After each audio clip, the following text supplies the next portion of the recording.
when it was burnt inadvertently, it was realised then that it was a good thing to do. The blue gum is exceptionally flammable, we've discovered, and you'll see around the corner just how flammable. People were telling us you're going to be stuck with logs, and they'll be, like you see in the bush areas around, you'll have these big log piles and you'll be windrowing them up and burning them for years and years and years. That is definitely not the case. When we had to pull them up, it sort of created a lot more of the stages that were all talked about this morning.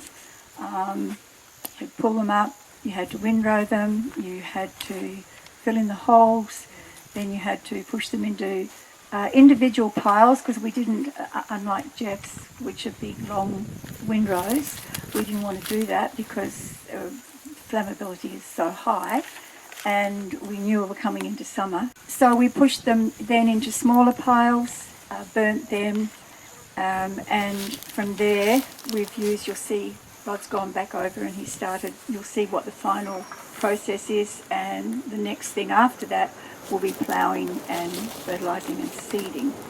I never intend to cut hay, but I'll be able to, if or somebody else post me would be able to cut hay, because they can drill seed and there's no stumps to worry about. So I've gone the old-fashioned method, but I think it's going to suit what I need. I did know this country before it was put under trees, and it was prime dairy country, and grew really good grass. And I did think that ideally mulching was the best way to go, because I thought we could get most of the nutrients in the small branches and the leaves, etc., that it would go back into the soil and would help build it up, because the blue gums do deplete the soils a lot. But when they came down and said, oh no, we can only do the stumps, we have to leave, we have to get rid of, we can't deal with the slashings, I thought, oh, this is just going from bad to worse. So this little section here cost me dearly in dollars and in time for something that wasn't going to work.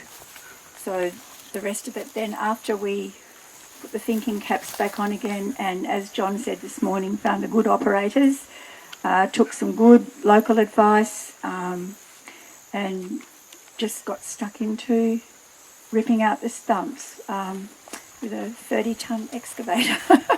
It turned out that over on the far section, which we'll end up with, where you'll see the posi trap working, it actually has a lot of clay in it. A lot of this area does have clay, so the other things that were said this morning about the individual areas, individual sections, different districts. The other thing that we were told, everyone would say, oh, you're going to pull up so much clay, you'll have clay on your stumps, you'll have these big clay mounds everywhere forever. That didn't work. That was a rumour too. That wasn't the case. They did pull up clay, but as he was pulling the stumps out, he was really rough with them. And as he was doing that, a lot of the fresh stuff was falling off at that time. And then when they were windrowed, he was rough again.